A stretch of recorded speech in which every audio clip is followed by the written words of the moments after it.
తెలంగాణ హక్కుల కోసమే సీఎం రేవంత్ రెడ్డి కర్ణాటక వెళ్లారని టీపీసీసీ చీఫ్ మహేష్ కుమార్ గౌడ్ అన్నారు.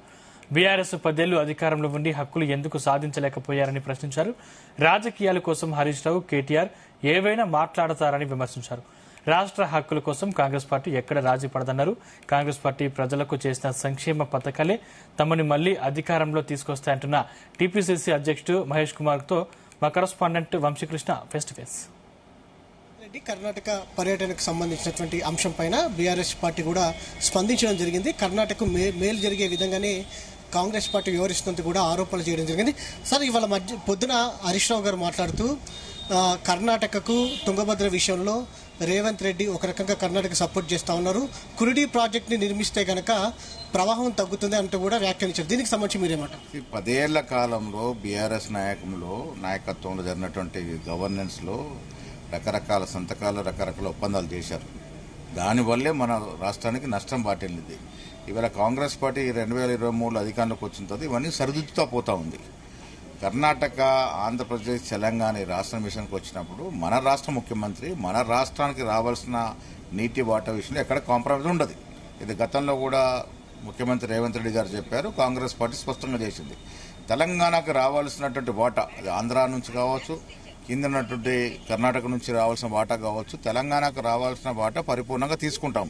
దాంట్లో ఎక్కడ కూడా రాజీ ఉండదు, కాంప్రమైజ్ ఉండదు. ఇవాళ రాజకీయాల కోసం మాట్లాడుతూ ఉన్నారు. మరి 10 ఏళ్లు వారు హరీష్ రావు గారు కానీ, కేసీఆర్ గారు కానీ వీరు ఇరిగేషన్ మంత్రులుగా ఉన్నారు. వాళ్ళు చేసినటువంటి కార్యక్రమాల వల్ల మన రాష్ట్రం నష్టం జరిగింది. దానికి సరిదిద్దే కార్యక్రమంలో కాంగ్రెస్ పార్టీ ఉంది. వాళ్ళు వెళ్లడమే ఒప్పుకున్నట్టుగా అంటూ కూడా కవిత గారు తప్పిదాం. ఇప్పుడు ఒక 3 రాష్ట్ర ముఖ్యమంత్రులు కలిసినటువంటి సందర్భము పోయినంత మాత్రాన మన వాటా విషయంలో మనం రాజీ పడతారని ఎట్లా అనుకుంటారు?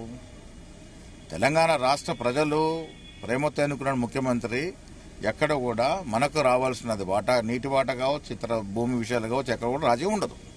చివరికి ఒకటి, ఎన్నికలకు సంబంధించి వైసీపీకి సంబంధించి కావచ్చు, బీఆర్ఎస్ పార్టీకి ప్రశాంత్ కిషోర్ పనిచేయబోతున్నాడు అంటూ కూడా చర్చ జరగబోతుంది. దీనికి సంబంధించి మీరేమంటారు? ప్రశాంత్ కిషోర్ గారు వచ్చినా, ఇంకెవరు వచ్చినా వారికి సలహాలు, సూచనలు మాత్రం ఇస్తారు. ప్రజల మనసులను ఎవరు మార్చలేరు. ఇలా తెలంగాణ ప్రజల మనసుల్లో కాంగ్రెస్ పార్టీ ఇస్తున్న సంక్షేమం కానీ, అభివృద్ధి కానీ గుండె నిండా దాచుకొని ప్రేమతో ఉన్నారు. రేపు ఏ ఇతర పార్టీ, ఎన్ని పార్టీ రాజకీయ రంగంలో ఉన్నా కాంగ్రెస్ పార్టీ గెలుపుని ఎవరు ఆపలేరు. ఇది మొత్తం మీద తెలంగాణ రాష్ట్ర ప్రయోజనాల కోసమే సీఎం రేవంత్ రెడ్డి కర్ణాటకకు వెళ్లడం జరిగిందంటూ కూడా టీపీసీసీ అధ్యక్షుడు మహేష్ కుమార్ గారు వ్యాఖ్యానించినటువంటి సందర్భం కూడా మనకు కనిపిస్తూ ఉంది. తెలంగాణ రాష్ట్రంలో తిరిగి కాంగ్రెస్ పార్టీ వస్తుందంటూ కూడా ఆయన మరోసారి చెప్పినటువంటి పరిస్థితి మనకు కనిపిస్తుంది. వీడియో జర్నలిస్ట్ ఉపేంద్రతో వంశీకృష్ణ, జీ తెలుగు న్యూస్, హైదరాబాద్.